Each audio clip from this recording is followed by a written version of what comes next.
राजा एक गरीब व्यक्ति था। गरीब होने के बावजूद वो अपने जीवन में हर छोटी छोटी खुशी से बहुत खुश हो जाता था। राजा और उसकी पत्नी नमिता दोनों बड़े ही प्यार से रहा करते थे। रात को दोनों पति पत्नी साथ में बैठकर खाना खा रहे थे। तभी राजा का बैल, जिसके 3 सींग थे, वो जोर जोर से चिल्ला रहा था।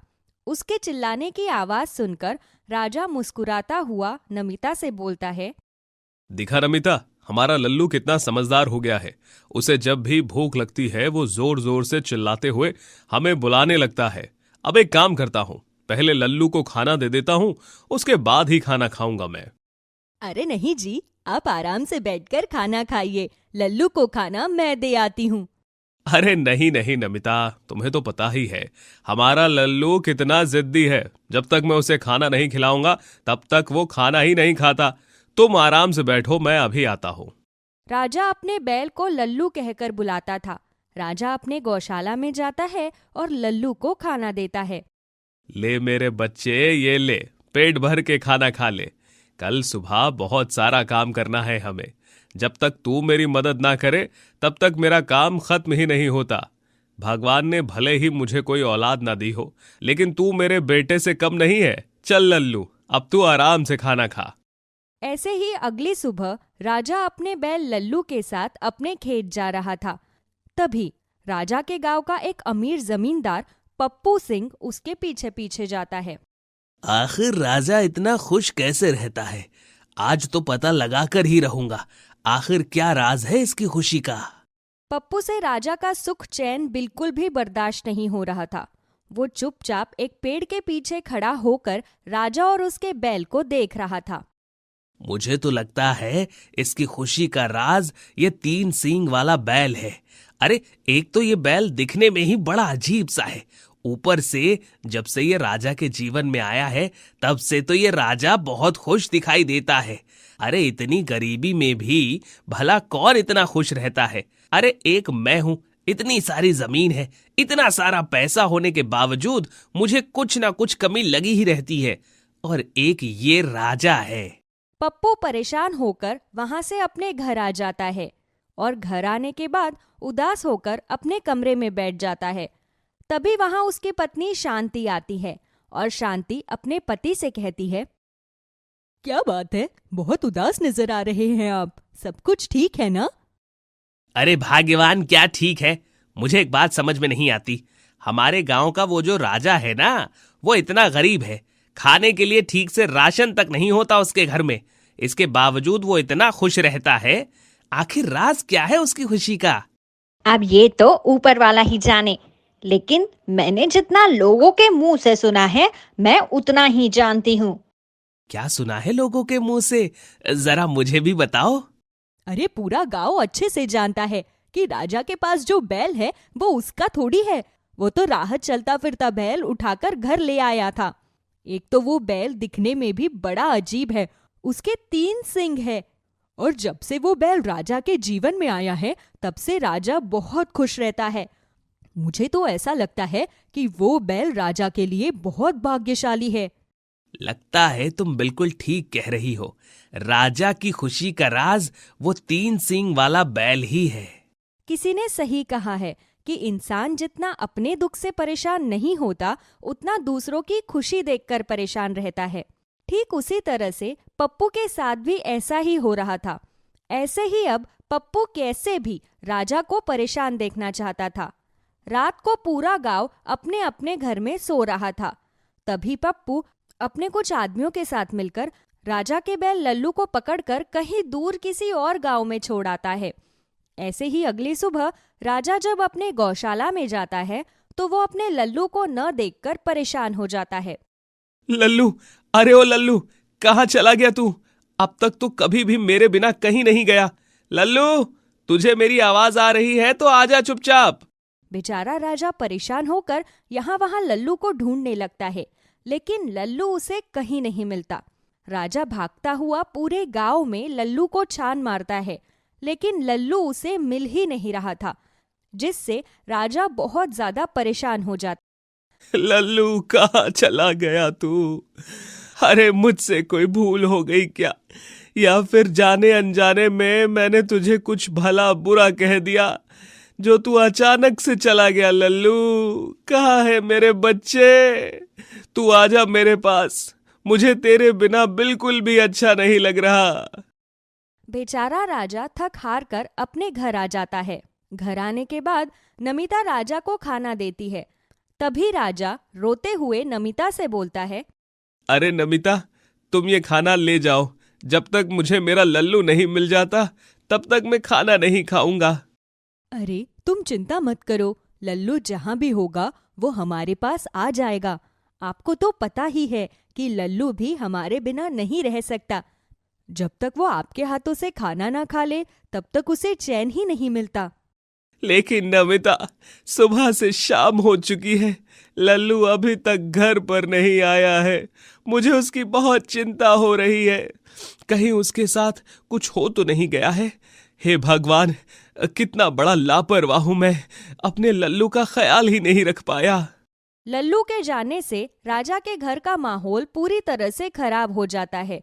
तो वहीं पप्पू राजा के घर की खिड़की से राजा को इस तरह से रोता हुआ देखकर बड़ा खुश हो रहा था और वो खुशी खुशी अपने घर आकर अपनी पत्नी को सारी बात बताता है। अरे सुनती हो शांति, कहाँ हो तुम? आओ जरा एक खुशखबरी दूं। आज मुझे बहुत खुशी मिल रही है। अरे जल्दी आओ भाग्यवान। अरे क्या बात है? आखिर आज आपको ऐसा क्या मिल गया जिससे आपकी खुशी संभली ही नहीं जा रही? अरे तुम्हें तो पता है, अभी अभी मैं राजा का रोता हुआ चेहरा देखकर आया हूँ। उसे रोता हुआ देखकर मुझे बड़ा सुकून मिल रहा है। अरे हाँ, बेचारा बहुत परेशान है। उसका लल्लू न जाने कहाँ चला गया है। पूरे गांव में यहाँ वहाँ ढूंढ लिया उसने, लेकिन उसे उसका बैल कहीं नहीं मिला। अरे मिलेगा भी कैसे? अब तो वो चाहकर भी लल्लू वापस इस गांव में नहीं आ सकता, क्योंकि मैंने उसे इतना दूर भेज दिया है जहां से वो कभी वापस नहीं आएगा। क्या मतलब है? आपने लल्लू को जान से मार दिया क्या? अरे नहीं नहीं, मैंने लल्लू को किसी दूर के गांव में भेज दिया है। उस गांव में ज्यादातर पहाड़ी इलाका है और वहां से वापस आना किसी के लिए भी आसान नहीं है। चलो, ये तो अच्छा किया आपने। आज इसी खुशी में मैंने खीर बनाई है, अभी लाती हूँ आपके लिए। ऐसे ही 2 दिन बीत जाते हैं। राजा बेसब्री से लल्लू का इंतजार कर रहा था, लेकिन लल्लू की राह ताकते ताकते राजा की आंखें थक चुकी थी। वो बेचारा परेशान उदास होकर अपने खेत में जाता है और वहां जाकर लल्लू की याद में रो रहा था। लल्लू, कहाँ है तू? आजा मेरे बच्चे मेरे पास। तुझे मेरी याद नहीं आ रही क्या? राजा इतना बोलता ही है कि तभी उसे दिखाई देता है कि सामने से 3 सींग वाला बैल आ रहा है।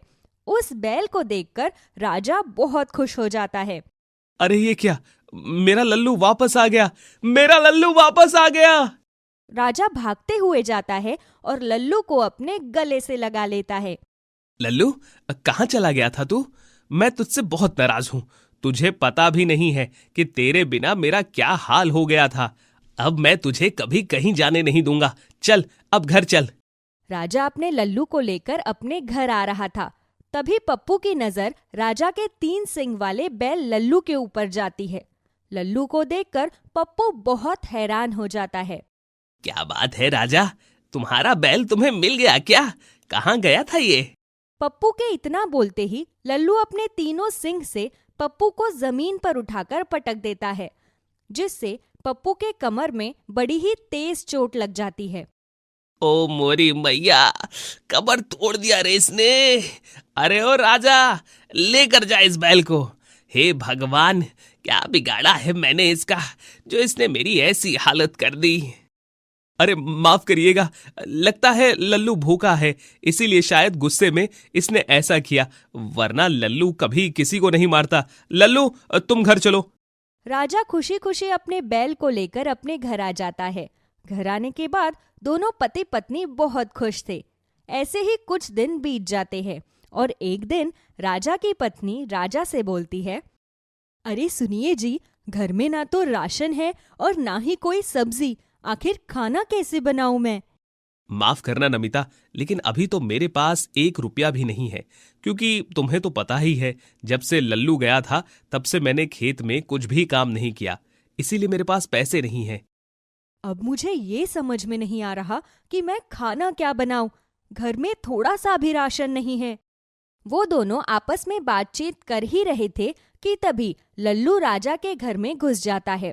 लल्लू को इस तरह से घर में आता हुआ देखकर नमिता और राजा हैरान थे।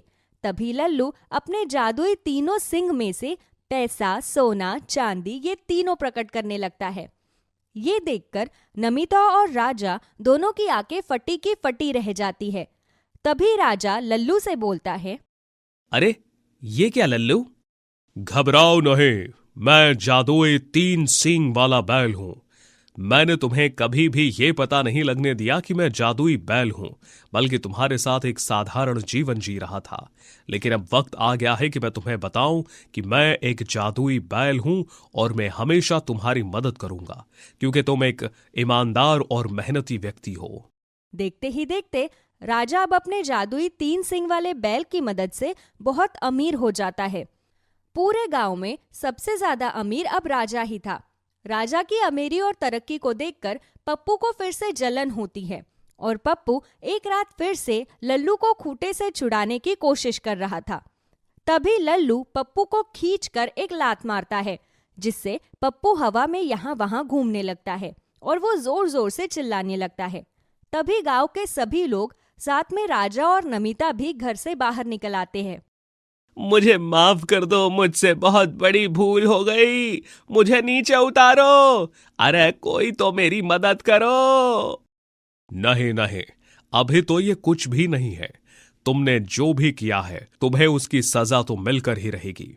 एक बार तो तुमने मुझे रास्ते से हटाने की कोशिश की थी, लेकिन अब तुम दोबारा चाह कर भी कुछ नहीं कर सकते। और हाँ, मैं पूरे गांव वालों को साफ साफ बता देना चाहता हूं कि मैं एक जादुई 3 सींग वाला बैल हूं और मैं हमेशा राजा और उसके परिवार की मदद करूंगा। किसी ने भी राजा और उसके परिवार के खिलाफ कुछ भी बुरा करने का सोचा तो मुझसे बुरा कोई नहीं होगा। तभी जादुई 3 सिंग वाला बैल पप्पू को हमेशा हमेशा के लिए एक बेल बनाकर छोड़ देता है। बेचारा पप्पू, उसे अपने किए की सजा मिल जाती है। शारदा अपने 2 बच्चों के साथ एक छोटे से गांव में रहती थी और लोगों के घरों में काम कर अपने बच्चों का गुजारा किया करती थी। उसके पति हरिओम का निधन काफी समय पहले ही हो गया था। बरसात का मौसम था। सुबह से ही झमाझम बारिश हो रही थी। शारदा के पास छतरी भी नहीं थी। वो बार बार दरवाजे पर आती और आसमान की तरफ देखती। हे इंद्रदेव, कृपा कर बारिश को रोक दो, वरना मेरा काम छूट जाएगा। कोई किसी का दुख दर्द नहीं समझता। सबको अपने काम से मतलब होता है, और अगर काम पर नहीं गई तो आज तो मालकिन पक्का पक्का मेरी छुट्टी कर देगी। माँ, इतनी तेज बारिश हो रही है, उनके यहाँ पर भी तो हो रही होगी ना। उन्हें भी तो पता है कि इतनी तेज बारिश में तू कैसे आएगी। अभी गांव में पता है ना कितना पानी भर जाता है। मेरी बच्ची, तू अभी छोटी है, दुनियादारी नहीं समझती। अगर मैं काम पर नहीं गई तो मालकिन मुझे सच में नौकरी से निकाल देगी। उसने पिछली बार ही मुझे कह दिया था। निकलती है तो निकलने दो माँ, तू इतना परेशान मत हो। मैं काम करूंगा और घर का खर्च चला लूंगा। मेरे बच्चे, मैं जानती हूँ तू सब कुछ कर सकता है, लेकिन अभी तू बहुत छोटा है। जब तू बड़ा हो जाएगा तब देखेंगे। इधर बच्चों के सवाल जवाब हो रहे थे और उधर शारदा का दिल जोर जोर से धड़क रहा था। उसे पता था कि आज मालकिन उसे काम से निकाल देगी तो वो दाने दाने को मोहताज हो जाएगी। आखिर में जब उससे रहा नहीं जाता तो वो एक पॉलिथीन लेकर उसे सर पर रखकर घर से निकल जाती है और घुटने घुटने पानी में किसी तरह चलते हुए वो आखिर मालकिन के घर पहुंच जाती है। पता था मुझे बारिश हो रही है, तू तो अपने नखरे दिखाएगी ही। अब मुझे तेरे काम की कोई जरूरत नहीं है। सुबह से दोपहर हो गई, मैंने सारे घर का काम खुद कर लिया है। मालकिन, देखो तो कितनी तेज बारिश हो रही है, अभी भी कम नहीं हुई है। मैं आने की बहुत कोशिश कर रही थी, लेकिन सारे रास्ते में पानी भरा हुआ था। ये ले, तेरे इस महीने के 200 रुपए हुए हैं। तुमने जितना काम किया वो पैसे मैं तुम्हें दे रही हूँ, और अब यहाँ आने की जरूरत नहीं है। गरीब समझ के मैंने घर का काम क्या दे दिया? तू तो सर पर चढ़कर बैठ गई। आए दिन देखो कोई न कोई बहाना। नहीं नहीं मालकिन, ऐसा मत कहो। और मैं कोई बहाना नहीं बनाती। जब मजबूरी होती है आपको बता देती हूँ। बहाना बनाऊंगी तो खाऊंगी क्या? 2 बच्चों की जिम्मेदारी है। मैंने तेरा हिसाब कर दिया है। अब तू जाने, तेरी जिम्मेदारी जाने और भगवान जाने। ये कहकर मालकिन दरवाजा बंद कर लेती है। शारदा थोड़ी देर तक तो दरवाजा पीटती है, पर उसके बाद में वो वहां से 200 रुपए लेकर घर की तरफ चल देती है। पानी में से निकलते हुए वो घर पहुंचकर दरवाजा बजाती है। दोनों बच्चे इतनी जल्दी माँ को आया देख और ऐसे उदास देखकर चुपचाप जाकर बैठ जाते हैं। थोड़ी देर में शारदा की बेटी आती है। माँ, तेरा काम छूट गया है ना? और अपनी बेटी के ऐसा कहते ही शारदा उसको गले लगाकर रोने लगती है। तू परेशान मत हो माँ, भगवान हमारे लिए कोई न कोई रास्ता जरूर खोल देगा। बस तू परेशान मत हो, मैं तेरे लिए चाय बनाकर लाती हूँ। शारदा चाय पीने के बाद अपने दोनों बच्चों के साथ बैठकर बातें करने लगती है। बारिश अभी भी बड़े जोरों की हो रही थी। लगातार 3 दिन बारिश होती है। तब उसके बाद शारदा काम की तलाश में इधर से उधर भटकने लगती है। गांव में मुश्किल से कुछ लोग ही अमीर थे और उन लोगों के पास में पहले से ही नौकर थे, इसीलिए शारदा को कहीं भी काम नहीं मिलता। अरे शारदा बहन, इधर उधर धक्के खाने से अच्छा है बच्चों को लेकर शहर चले जाओ। वहां तो इतने अमीर अमीर लोग रहते हैं, कहीं न कहीं तुम्हें काम मिल ही जाएगा। भाभी, सोचा तो मैंने भी यही था, लेकिन यहाँ छोटा ही सही, लेकिन अपना घर तो है। इतने बड़े शहर में बच्चों को लेकर कहाँ धक्के खाऊंगी? और अगर इस घर को बेच भी दूं तो कितने पैसे मिल जाएंगे? नहीं नहीं, मैं अपने बच्चों के घर से छत नहीं छीनूंगी। फिर कैसे पालोगी अपने बच्चों को? कुछ ना कुछ तो करना ही पड़ेगा। फिर वो दोनों कुछ देर खड़े होकर बातें करते हैं और फिर शारदा घर आ जाती है। माँ, काम मिला? नहीं बेटा, नहीं मिला। माँ, तो क्या मैं मेहनत मजदूरी कर लूं?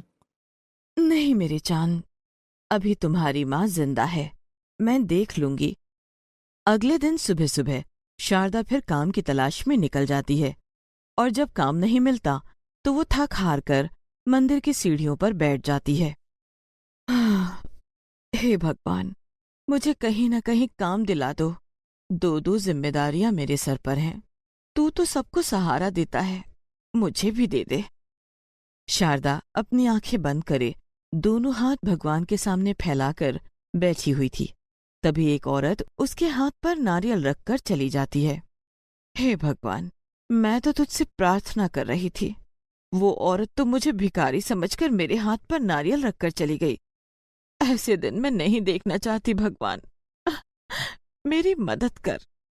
पहले वो नारियल को वहीं रखना चाहती थी, लेकिन फिर उसने सोचा कि भगवान का प्रसाद है, कम से कम इसे फेंकना नहीं चाहिए। ये सोचकर वो नारियल को लेकर घर आ जाती है।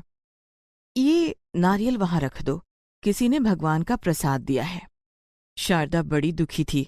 उसने रसोई में जाकर देखा तो राशन ना के बराबर था और जैसे तैसे उसने खाना बनाया और बच्चों के साथ बैठकर खाना खाने लगी। माँ, जब से तेरी नौकरी गई है तूने तो हंसना ही छोड़ दिया है। नौकरी मिल जाएगी माँ, थोड़ा सा तो हंस के दिखा। तू उदास रहती है तो हमें अच्छा नहीं लगता। क्या बताऊं, तुम्हारे सामने ये रूखी सूखी रोटी रखते हुए मुझे बड़ा दुख होता है। सूखी रोटी कहाँ है? माँ देख तो, ये पतीले पनीर की सब्जी भी तो भरी हुई है। पागल कहीं का, पानी को पनीर बता रहा है। तभी तीनों हैरान हो जाते हैं। उस पतीले में पानी की जगह सचमुच में पनीर की सब्जी थी। वो इधर उधर देखते हैं, लेकिन घर में तो कोई भी नहीं था। दोनों बच्चे खुश हो जाते हैं। हे भगवान, ये कैसा चमत्कार है? माँ, चमत्कार भी कह रही हो और हैरान भी हो रही हो। चमत्कार ही सही है। सोच ले कि भगवान ने हमें रूखी रोटी खाने से बचा लिया। सब लोग खाना खा लेते हैं। बाकी की बची हुई सब्जी शारदा रसोई में रख देती है। फिर वो तीनों अपने अपने बिस्तर पर लेट जाते हैं और वहीं से ही एक दूसरे से बातें करने लगते हैं। माँ, जब मैं बड़ा हो जाऊंगा ना, देख लेना, तुम्हारे लिए एक बड़ा सा घर बनाऊंगा और तुम्हें कोई काम करने नहीं दूंगा। इतना बड़ा घर बनाऊंगा जिसमें बहुत सारे नौकर चाकर होंगे और हम अच्छा अच्छा खाना खाया करेंगे, अच्छे अच्छे कपड़े पहना करेंगे। तू सुन रही है ना माँ? हाँ बेटा, मैं तेरी बात सुन रही हूँ और मैं जानती हूँ कि तू ये सब कुछ जरूर करेगा। चल अब सो जा, स्कूल भी तो जाना है। भैया, जब तुम अमीर हो जाओगे तब मुझे सुंदर सा हीरे का हार भी दिलाना, वो बड़ा चमकता है। शारदा अपने बच्चों की मीठी मीठी बातें सुनते हुए कब नींद की आगोश में सो गई, उसे पता ही नहीं चला। सुबह जब तीनों उठे तो हैरान हो गए, वो एक बड़े से घर में थे। शारदा की बेटी के गले में हीरे का हार पड़ा हुआ था और उनके कपड़े, उनके घर का सामान, सब कुछ बहुत महंगा था। अब तो शारदा बुरी तरह डर जाती है, यहाँ तक कि पड़ोस में इतना बड़ा घर और शारदा के बदले हुए रूप को देखकर पड़ोसी उसके पास आते हैं। क्या बात है शारदा, तू तो छुपी रुस्तम निकली। एक ही रात में ऐसा कौन सा जादू हो गया? हाँ हाँ शारदा बहन, मुझे भी बताओ। कसम खाकर कहती हूँ, मुझे तो कुछ नहीं पता कि आखिर ये चमत्कार कैसे हो गया। अरे जरूर तुझे कोई खजाना मिला है जो तू बताना नहीं चाहती। उस औरत के ऐसा बोलते ही शारदा अपनी आंखें बंद करती है तो उसे याद आता है कि जब से वो नारियल लेकर आई है, जो भी बात वो लोग कह रहे हैं सब पूरी हो रही है। सब लोगों के चले जाने के बाद शारदा भागकर घर के अंदर आती है और उस नारियल को हाथ में लेकर बोलती है, अगर मैं सही सोच रही हूँ तो मुझे एक पालतू कुत्ता चाहिए। और तभी वहां पर एक अच्छी नस्ल का पालतू कुत्ता आ जाता है। शारदा और बच्चे हैरान थे कि ये सब कुछ इस जादुई नारियल की वजह से हो रहा है। मैं सोच रही थी कि ये एक साधारण सा नारियल है, मुझे नहीं पता था कि ये एक जादुई नारियल है। ये तो भगवान जी की कृपा हो गई हम पर बच्चों। हम इस नारियल को बहुत संभाल कर रखेंगे और जब जरूरत होगी तभी इसे कुछ मांगेंगे। हाँ माँ, तू सही कह रही है। पर अब शारदा के आस पड़ोस के लोग कोई न कोई शारदा के पास आकर बातें करने के लिए बैठ जाता और इधर उधर ताका झाकी करता कि पता कर सके कि शारदा के पास ऐसा क्या है कि वो इतनी अमीर हो गई, पर कोई पता नहीं लगा पाता। उधर बच्चे अब अच्छे स्कूल में जाने लगे। शारदा जादुई नारियल से बोलकर इतना पैसा लेती है कि वो एक जमीन खरीद लेती है और उस पर मजदूर किसान लगा देती है, जिससे उन लोगों को भी काम मिल जाए और शारदा को भी इनकम हो जाए। शारदा हर किसी की मदद के लिए तैयार रहती थी और जब गांव के अमीर लोगों को पता चला जिनके यहाँ शारदा नौकरी करती थी, सब हैरान हो जाते हैं। शारदा से अपने व्यवहार के लिए माफी भी मांगते हैं। एक दिन, तुम जब से मिले हो हमारी तो किस्मत ही बदल गई है, सब कुछ है अब हमारे पास में, क्या तुम वापस चले जाओगे? तभी जादुई नारियल से आवाज आती है, मैं कहीं नहीं जाऊंगा, हमेशा तुम लोगों के साथ रहूंगा।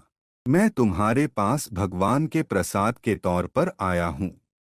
ये सुनकर शारदा खुश हो जाती है और अपने बच्चों से कहती है, बस अब तुम लोग अपनी पढ़ाई अच्छे से करो और जादुई नारियल की वजह से बड़े आदमी बन जाना, फिर हम लोगों को अपने यहाँ काम देंगे। जिनको काम की जरूरत है, कोई भी मेरी तरह निराश ना हो। बोलो बच्चों, तुम लोग ऐसा करोगे ना? दोनों बच्चे अपनी माँ के गले लग जाते हैं और कहते हैं, हाँ माँ, हम वैसा ही करेंगे जैसा तुम चाहोगी। और फिर वो लोग जादुई नारियल की वजह से अपना जीवन अच्छे से बिताते हैं।